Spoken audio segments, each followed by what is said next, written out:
Hi everyone, I'm going to be reading another Julia Donaldson story, and this one's called The Scarecrows' Wedding. Betty O'Barley and Harry O'Hay were scarecrows. They scared lots of crows every day. Harry loved Betty and Betty loved Harry. So Harry said, "Betty, my beauty, let's marry. Let's have a wedding, the best wedding yet, a wedding that no one will ever forget."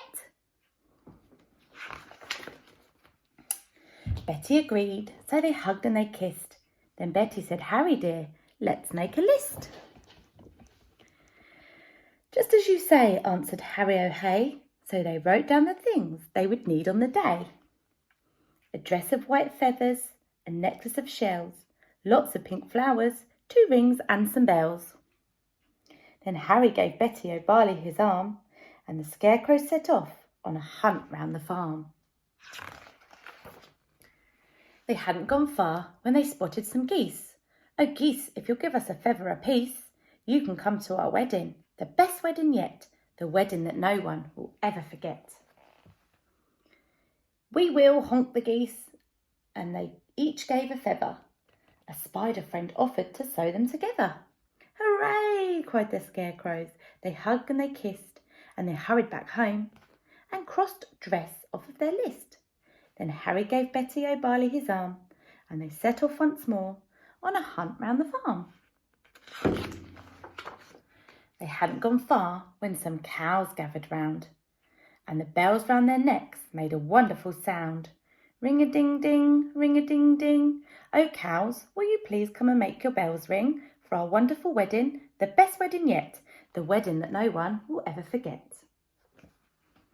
"Yes," moved the cows. "We can tinkle our bells." Then a crab scuttled up with a necklace of shells. Some mice found 2 rings in a bin. They were certain the rings had belonged to an old farmhouse curtain. "Hooray!" cried the scarecrows. They hugged and they kissed. "Pink flowers are the only things left on our list." Then Harry said, "Betty dear, I can find those. Why don't I pick some while you have a doze?" Pink flowers," buzzed a big stripy bee. "I can find you a field of pink flowers. Follow me." So the bee led the way, and they travelled for hours till they came to a field full of pretty pink flowers. Harry stood thinking, "I won't pick them yet.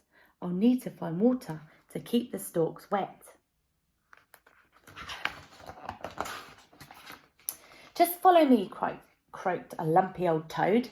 "There's a lovely wet pool at the top of this road." They climbed up the road. It was terribly steep. "I'm tired," said the toad, so they stopped for a sleep. Early next morning they came to the pool. This water," said Harry, "it's beautifully cool. But now I need something to carry it in, a jug or a vase or a cup or a tin." "I think I can help," said a small squirrely snail. "I can show you the way to a very fine pail." So the snail and the scarecrow set off on their way. But the snail was so slow, it took more than a day. Betty was worried. "What's happened to Harry? Where is the scarecrow I'm planning to marry?"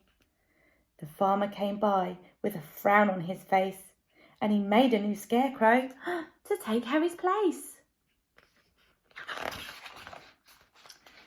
"Good day," said the scarecrow. "I'm Reginald Rake." He took Betty's hand and he gave it a shake. "Together," he told her, "we make a fine pair. You're really quite pretty, apart from your hair." Then he jumped in the tractor and hauled her. "Hop in. I'm a really fast driver. Let's go for a spin." But Betty said, "No, I must wait for Harry. He is the scarecrow I'm going to marry. We're planning our wedding, the best wedding yet, the wedding that no one will ever forget." Reginald laughed. "You'll be waiting forever. Forget about Harry. I bet he's not clever." "I must be the cleverest scarecrow alive. I can sing lots of songs. I can dance. I can drive. I'm dashing. I'm daring. I'm as cool as can be. I can even blow smoke rings Just watch me and see." And he took out a big fat cigar from the packet the farmer had foolishly left in his jacket. "But smoking is bad for you," Betty exclaimed. "Really, you ought to be feeling ashamed." "Don't be a fusspot," said Reginald Rake. "My smoke rings are staggering, make no mistake." He struck up a light and he tried hard to smoke, but straight away started to splutter and choke. What happened next was completely unplanned. The lighted cigar tumbled out of his hand. It fell to the ground and it started a fire. Betty screamed, "Help!" as the flames flickered higher. But Reginald Rake said, "I'd better be off," and he bounded away with a terrible cough. Then suddenly, who should appear on the farm but Harry O'Hay with a pail on his arm. "Betty!" cried Harry, "my own future wife." He poured on the water and he saved Betty's life.